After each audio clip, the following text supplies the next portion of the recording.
Hello chess enthusiasts, my name is Miha and welcome to my Chess Realm YouTube channel. Today I am going to show you a game between two Hungarian grandmasters, Zoltán Ribli and András Adorján.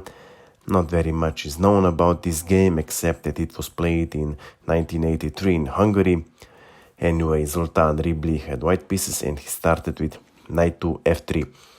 And we have Zukertort opening or Reti opening, however you want to call it. Black responds with c5, inviting white to play e4, transposing this into Sicilian defense, but white doesn't feel like it and plays c4, knight to f6, knight to c3, b6, e3, preparing to strike the center with d4.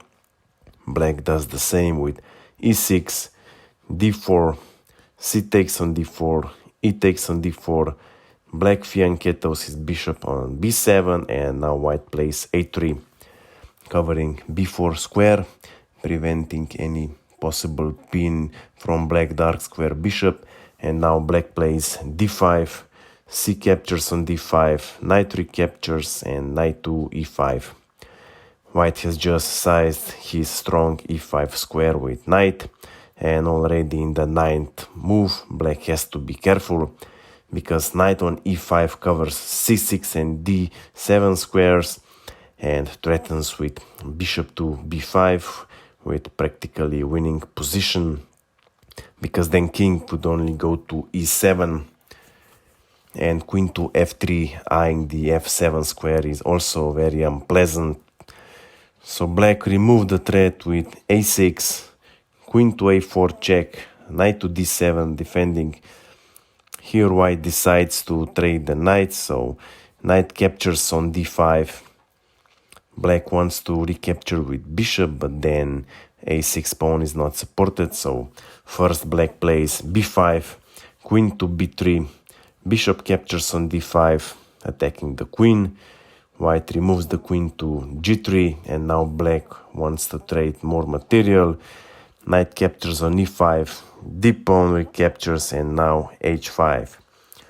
Black pushes his h-pawn with the idea of h4, driving, attacking the queen with tempo. Then h3, squandering white's pawn structure. So white prevents that with h4. Now rook to c8. Black of course takes over the open c-file and white plays b4, g6, bishop to g5, attacking the queen. Of course, black would further increase the pressure on the c-file, threatening with invasion at any time, but he has decided to develop bishop. So bishop to e7, white trades bishops. Material is equal, but black's light square bishop is better placed, and black rook also controls c-file, so black has a small edge here. And now white is preparing to castle, so bishop to e2, bishop to c4, preventing castling, because then bishop on e2 is no longer defended. Capturing is also not the best idea, because after bishop to c4, rook recaptures. White has to take care of the h4 pawn. In the meantime, black can take over the open files. So here white played rook to c1, bishop on c4 cannot move because rook on c8 is not defended, so black castles kingside. And here in this position white plays bishop to h5. Black of course cannot capture because of the pin. This however was not the best move. White still didn't castle, and bishop on c4 prevents castling. Moreover, black now plans to invade on the queen side, but first he has to break the pawn chain, so a5 was played. Pawn on b4 is double attacked, so white has to capture on a5. Now queen to a7. Black is going to capture on a5 with check. White queen will have to defend his king, but currently she has to keep the pin on the black king. So white has to remove the bishop. The best option would be if bishop goes back to e2, but maybe white was afraid that after the trade his king would be stuck in the middle, prone to an attack. So white decides to play bishop to d1, queen to a5 check, queen c3 defending. Well, if black trades queens, then he loses initiative. So queen to a8 was played. Now queen to e3. You might think that pawn on g2 is for free, but if black captures on g2, then bishop to f3, trapping the queen. So after queen f3, bishop d5, black gets some material back, although after queen e3, rook c1, queen c1, bishop to h1, white has a queen for a rook and a bishop, which definitely gives him advantage, but he would still have to play accurately if he would want to convert it into victory. So in the game, black played rook from f to d8. Now here was the last chance for white to play bishop to e2, interfering the diagonal, allowing white to castle. Although even here black is better, but what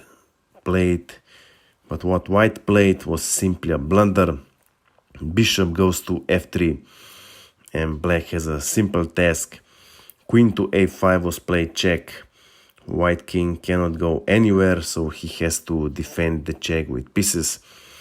If white plays rook to c3, then bishop to d3, rook is pinned and double attacked. Black gains decisive advantage. So in the game, white played queen to c3, and now I'm going to give you a couple of seconds to find the winning continuation. Black played bishop to f1, queen on c3 is under attack. White cannot take the rook because of the pin, and if white captures black queen, then rook c1. White can delay the mate for one move, but after rook d1 it's checkmate. So white could only capture the bishop, but after rook captures queen, black has decisive material advantage. And realizing his hopeless position, Zoltan Ribli resigned the game. I hope you like this game and that you have learned something from it. If you have any questions, my email is below in the description. Of course, I invite you to visit my Instagram page. That's it for now, and see you soon.